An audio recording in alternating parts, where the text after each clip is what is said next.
What's up, New Hope family? Welcome to the Grow Podcast. My name is David. With me, as always, is Pastor Mark. We're here to help you take a next step in your relationship with Jesus. I'm so glad you're here.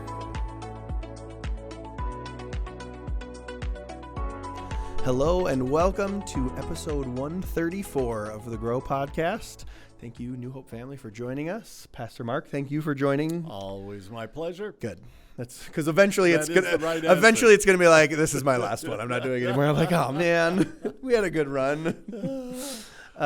We're on episode 134. 34 happens to be my favorite number. Oh, really? Yep. Because my favorite athlete of all time, Kirby Puckett.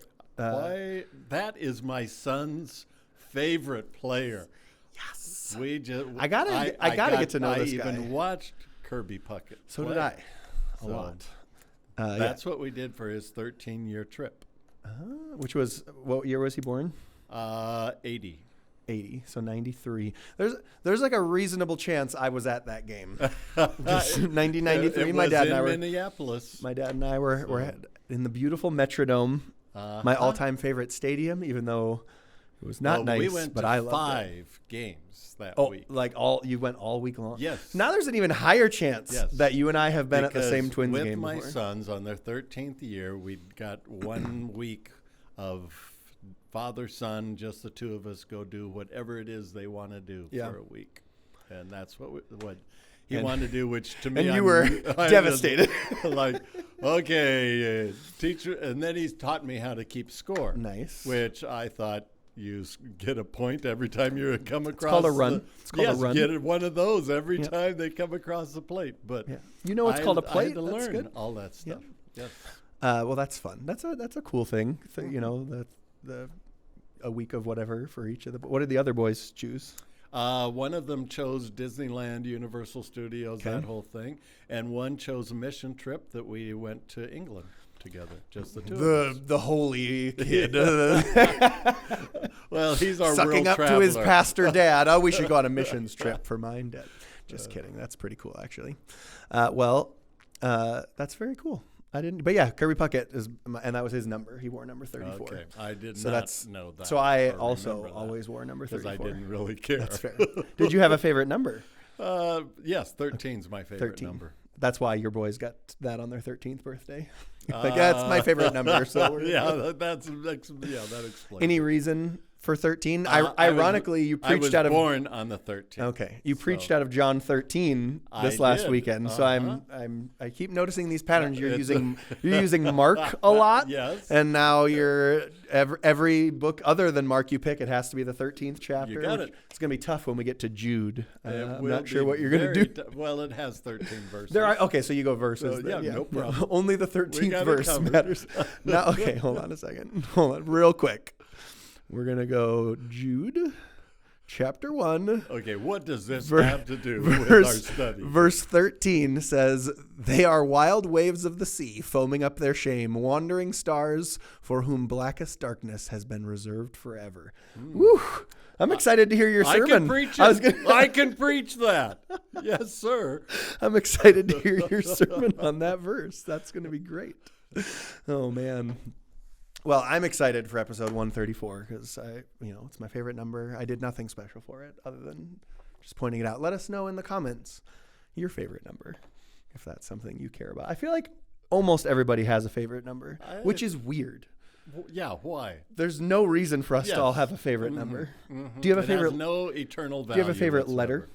A favorite letter that I do not. Neither do I. No. Like I wouldn't even consider it. Mm-mm. But favorite number? Oh yeah, 34 immediately off the top. Yep.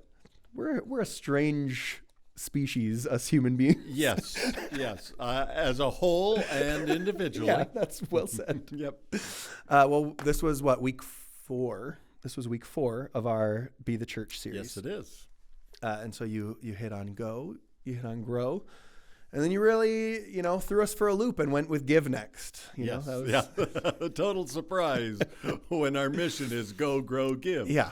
I want to start with anytime you bring up give, like the word, and you discussed it a little bit in your message, but anytime the word give is mentioned, I think that's probably a trigger for a lot of people who either have had whatever their experience may have been in the past, but it's just okay. Especially with church. Pastor Mark's just going to tell us we got to give all of our money to him now. Yep, that is. So for those of you who checked out as soon as he said give on Sunday, thanks for joining us on the Grow Podcast. We're going to talk about give as well. So don't turn us off. But no, that's really a thing that can scare people away, whether it's a person who's already in the church who, like I just said, maybe that's the sermon that they, check out and just look at football scores on their phone or doodle on their paper or whatever. Or for someone who's maybe new to the church, that's like, oh, of course, right. Of course the church wants.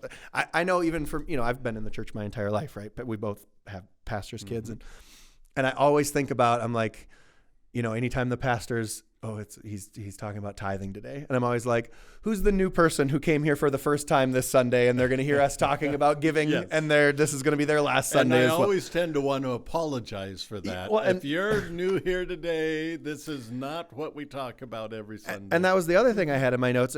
Like some churches avoid it, right? Like for that exact reason, right? Like, well, I don't want to talk about giving because, and even serving, which is the main part of what we talk about and what we think about when we're in give. Like obviously tithing is a biblical principle and we believe in that. But usually when we're talking about giving here at New Hope, the main thing we're talking about is serving. Giving of our time, giving of our talents. But some churches just avoid it because for what we were just talking about. We don't want it to scare anyone away, but and then some churches do the polar opposite where they're like, this is, we're going to talk about this all the time. And this is the most important thing is you need. My first question is, how do we find a balance there between like teaching biblical principles that are important for people's spiritual growth, but also not focusing on things so much that we scare people away or, that we make it something that it's not. Well, I think all biblical principles and biblical teachings have a balance to them. You can take them to an extreme one direction or the other and get yourself in trouble.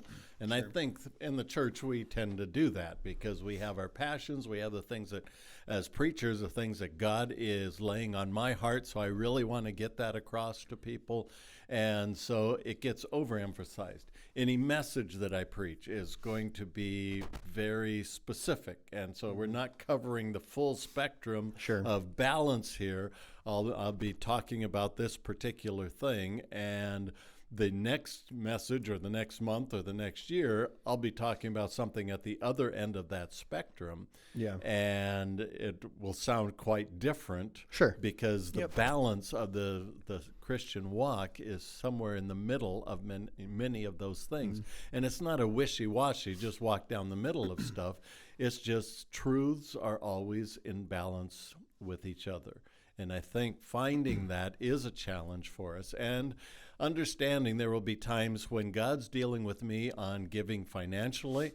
And so that is the most important thing right now because that's what he's dealing with me on. Other times that is not an issue whatsoever. And so I won't even think about that in my own personal walk because that's a discipline that's already established, it's taken care of, and I do it on a regular basis. So it's finding that balance that is critical. How we find that? Basically, we find that by being out of balance. We go one way or the other and we recognize, oh, wow, the pendulum has swung too far this way. I need to come back to what that needs to be. And that's just true for so many biblical principles.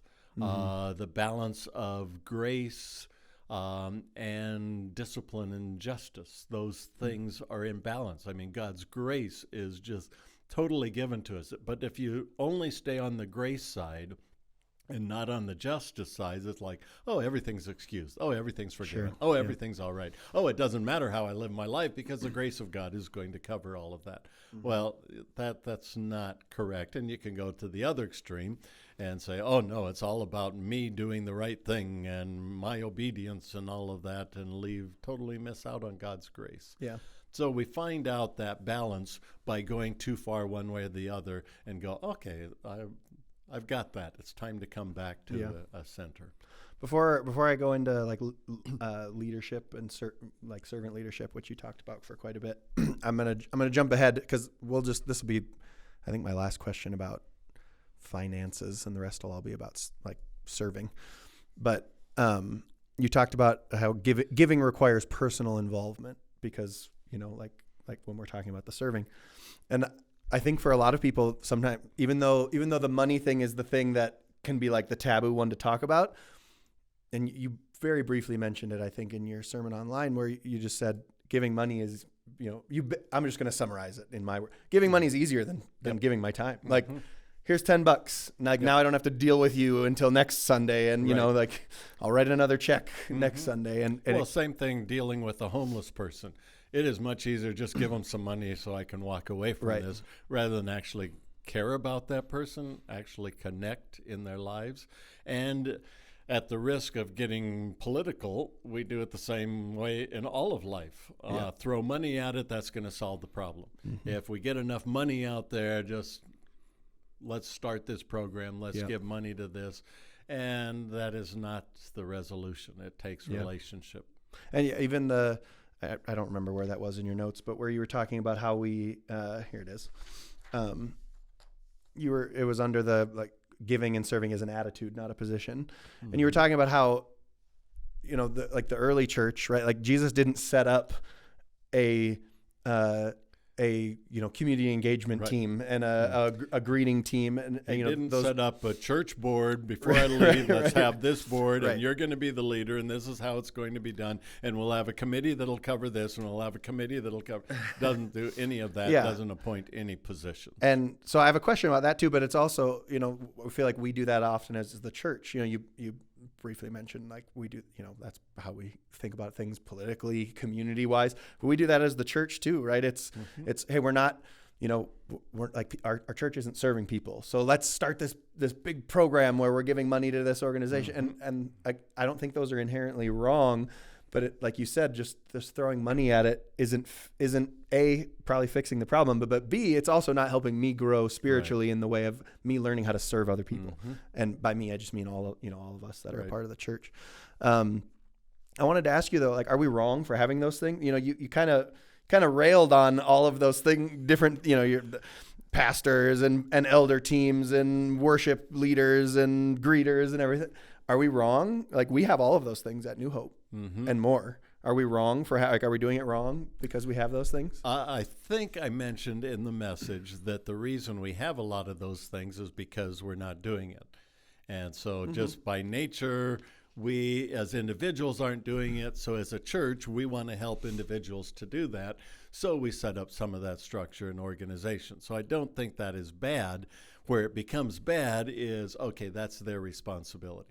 For example, outreach to other people and sharing my faith with other people. Well, I don't have the gift of evangelism. I'm not on the evangelism committee, so I don't need to do any of that stuff. And we pass that off and say, oh, no, I'm not in the position. I don't need to share with somebody because I'm not on that team or on that committee that handles that.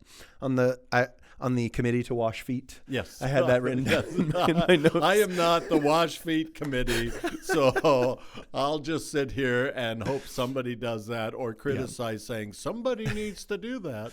So in a utopian church, we wouldn't have any teams and committees. Is that what you're saying? And because all of the functions of those teams and committees would be taken on by just people in the church because there's a need and I'm going to fill it? Yes. If we were perfect, that's the way it would be. Well, once we get there. But we will never be perfect. And so that's why we need these things to prompt us. That's why most of the programs we come up with in the church is to say you need to be the church. This is what you need to do to be like Jesus, to minister like Jesus. We're giving you this opportunity. And we're organizing it so that you can more easily do that. So it's not that the organization behind it is bad. No. It's just, it's a shame that it's necessary, I guess. But it is necessary, and that's thing okay. Is, crazy thing about this is one of my giftedness is administration and organizing things. Mm-hmm. So I like actually putting those things together and making them happen, but recognize that is man-made. I mean, everything that we organize is man-made. Mm-hmm. It may be with the right reason and to accomplish good and everything, but anything that is man-made is definitely going to be faulty. Yeah. It's going to have its flaws.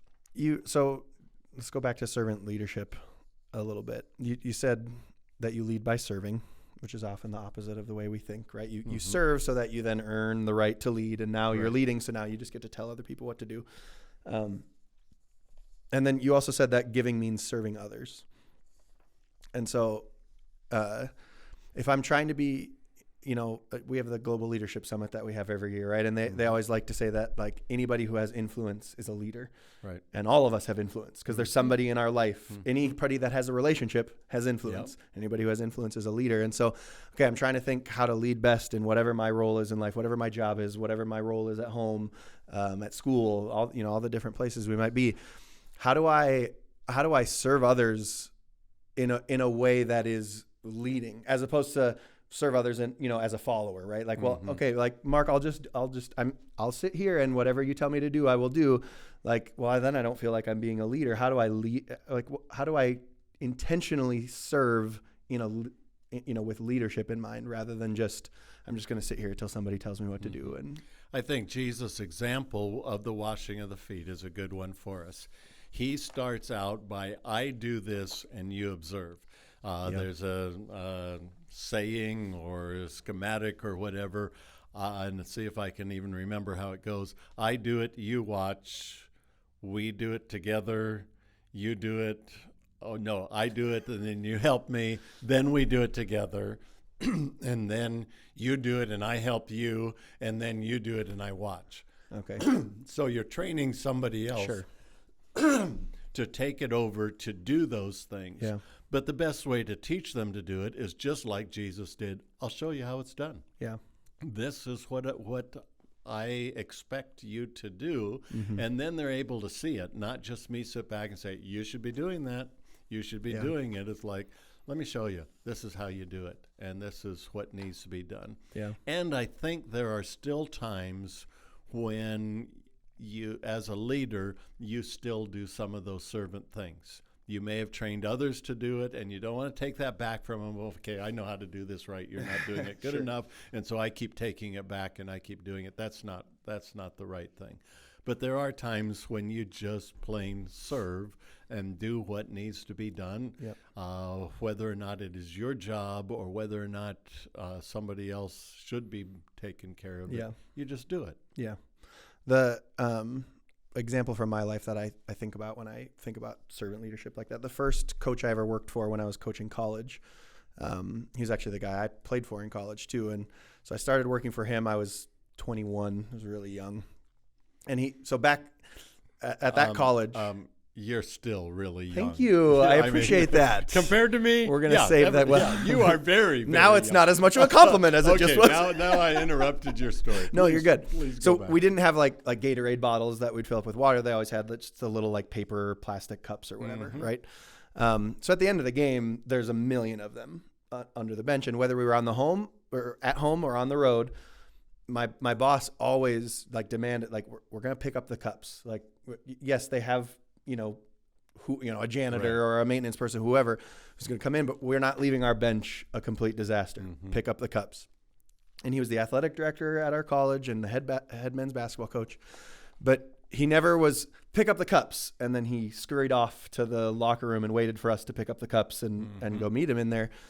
We could have lost by 80. We could have won by 70. And it was, pick up the cups, and he's over there picking up all the cups every single time. And that was like the lowest possible task in that setting, right? Is pick up these used cups that probably sick college students have been drinking out of. They're wet because they didn't finish it and they chuck it under their chair. But he's down there on his hands and knees picking up cups. And then, I mean, of course I'm going to do it. Like, I'm his assistant coach. Like, well, I'm definitely going to do like at minimum what he's doing because I'm trying to do more. And, that's something I've tried to instill as a head coach, where I have coaches working under me. Like I want them to be servant leaders of their players, and I have to show them that by being a servant leader to them. And so, I can't just be like, you guys need to be servant leaders, and then I take off and I don't do the things for them. Right. And so I try to look at and identify, just different circumstances where, okay, this is an opportunity where I can serve this coach.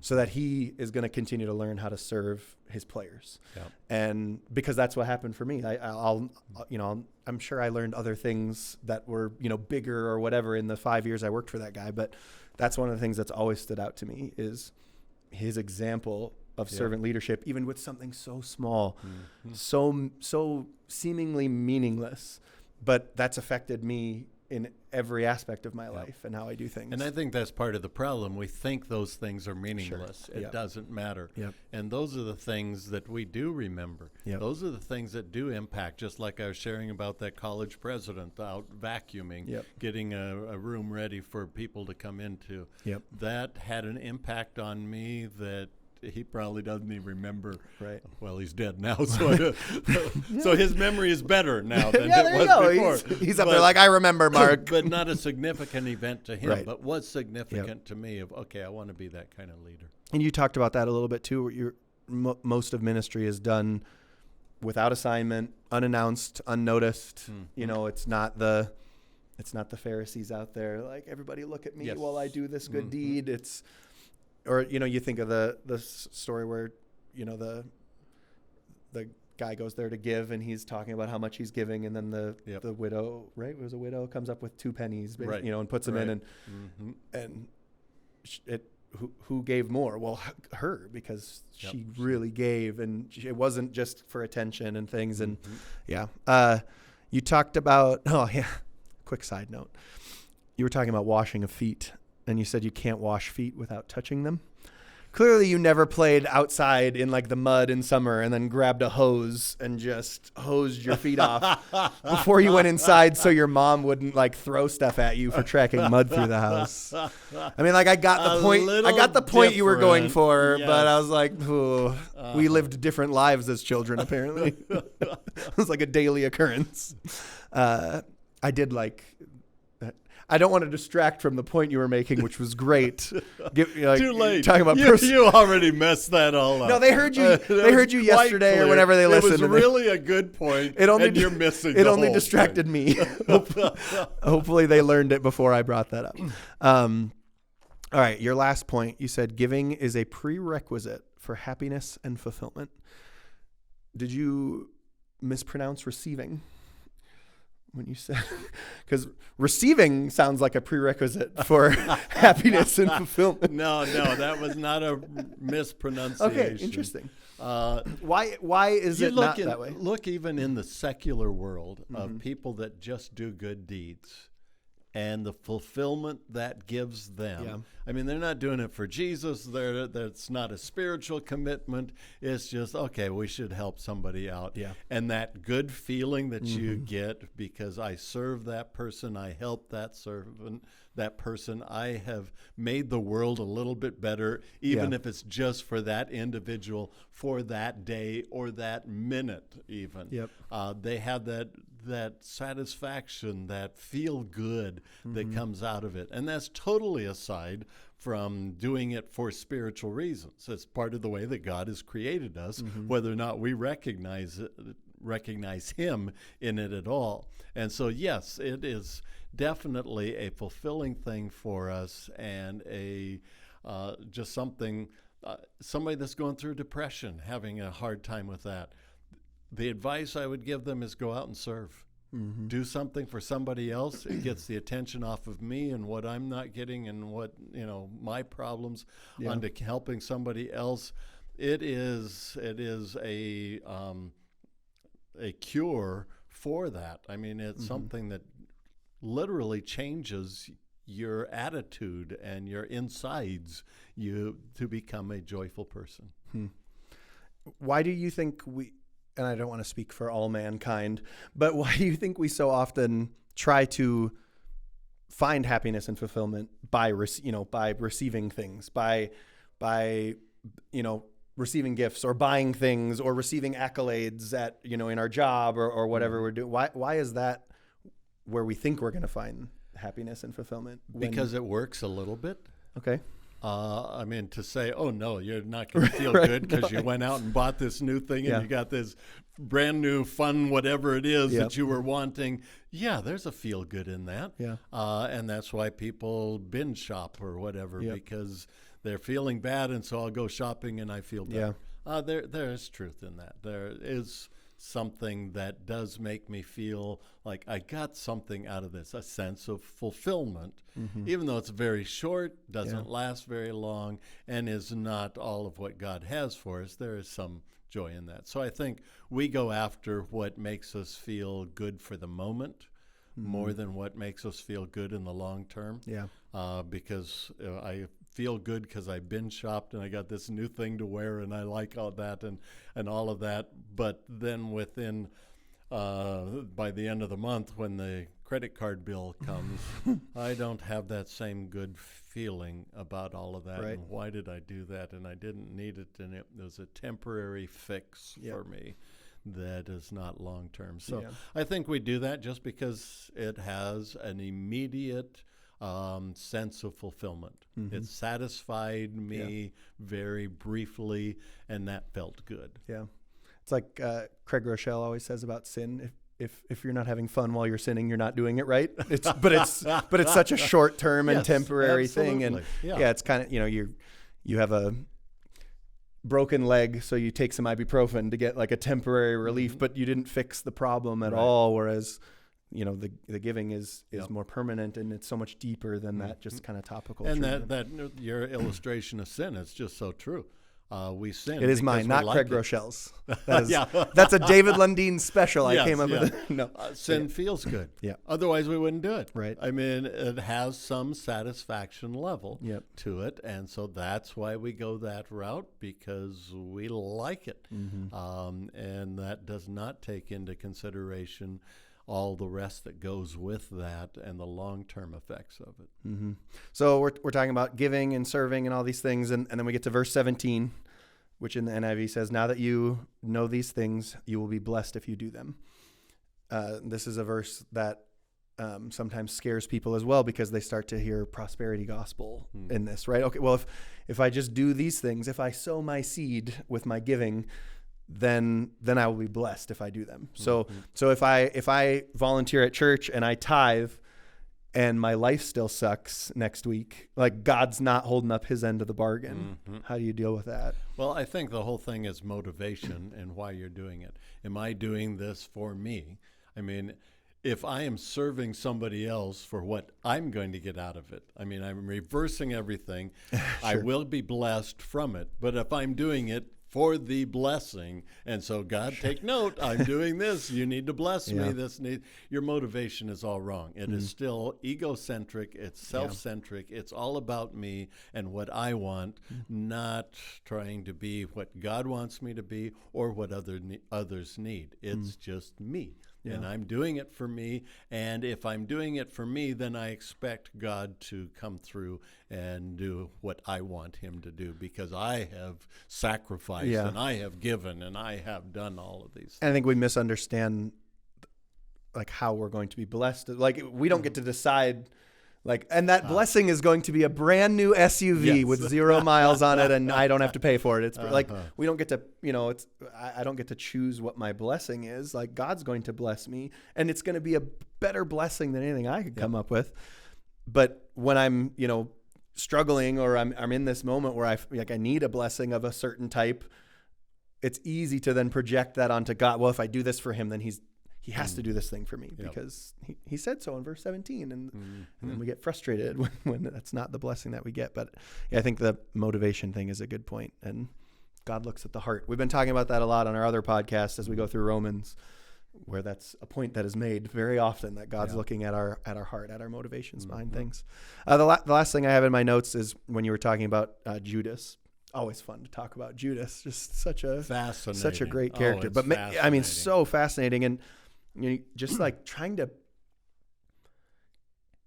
imagine being in the room as Jesus is washing Judas's feet, but also having the knowledge that we have, that Jesus had in that moment. It's not like he was shocked when Jesus betrayed him.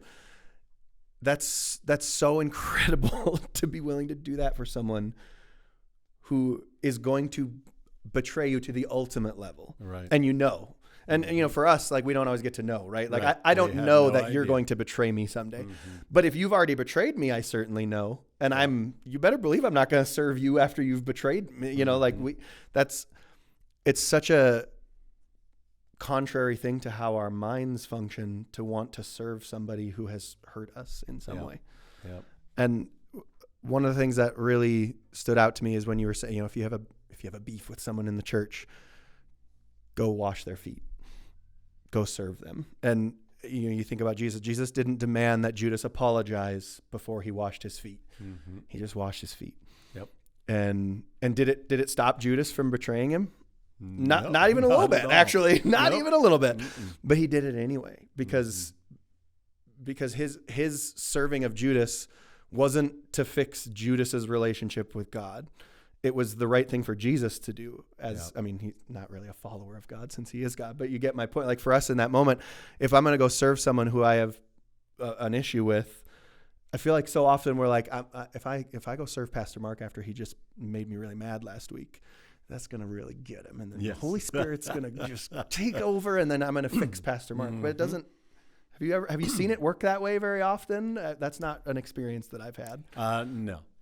It's people never respond the way that I want them Right. to respond, and so no, it's But Jesus did it anyway. yeah. Even because obviously Judas didn't. I'm sure Jesus would have loved it if Judas was like, "Man, my feet are super clean, pal. I'm no longer going to betray you." Yes. Like, that would have been great. that would be wonderful. But he did it. But again, that motivation, Yeah. if it's about me and what I want, okay, I'll wash your feet or I'll serve you in some way so that you change your attitude, treat me different. And so, or at least you feel really guilty. That would be good enough. I mean, if you a can good one feel too, yeah. rotten enough, I am going to serve you and make you feel rotten. I mean, that whole motivation, something is wrong with all of that. I've been And there that's before. I'm not gonna lie. I've been there before, Yeah. and I'm not proud of it. But I've been like, I'm gonna be so nice to this person. They're gonna feel terrible. Oh yeah, and they don't. They don't have enough sense to feel terrible exactly. How about dare it. they? It's like, oh, And then I come feel on. terrible Yes, still, because 'cause my my- attitude was Exactly. so wrong. Yeah. Uh-huh. That's a tough one, though. I think that's probably the hardest thing that you talked about in this whole thing. Like, yes, it's hard to part with my money and give, especially if that's not a discipline that I have, right? I think for most people, once they Or if you don't have much of it. well, yeah, I That's- mean, also that's very tough. true. But those who have a lot of money usually like to keep the lot of money that they have. They do. But once you have that discipline, you can. It gets a lot. Like, it's not that hard for me at this point in Right. my life. I've been tithing since I was 5. Right. My first Exactly. allowance or whatever, however old I was. And I, for us, we just automate it. So I don't even, because it is harder for me to like physically like put my money in there and be like, that was my money and now it is not my money. But it just comes out automatically, and that's a lot easier for me. So a hint for all of you, just have it auto pay. You can set that up. Whatever church you go to, I'm sure you have that option. But and serving, same thing. Like, it's hard to give of my time, but it's really hard to serve someone who's hurt me, especially if they've really hurt me or if I really, really dislike them. What advice or thoughts do you have for somebody who, because a lot of us will probably have someone in our life who's that way. So, okay, I need to figure out how to serve this person that I am not feeling like serving right now. What advice do you have? I have an absolute blank on that one. All right, well, we'll move. I'd like.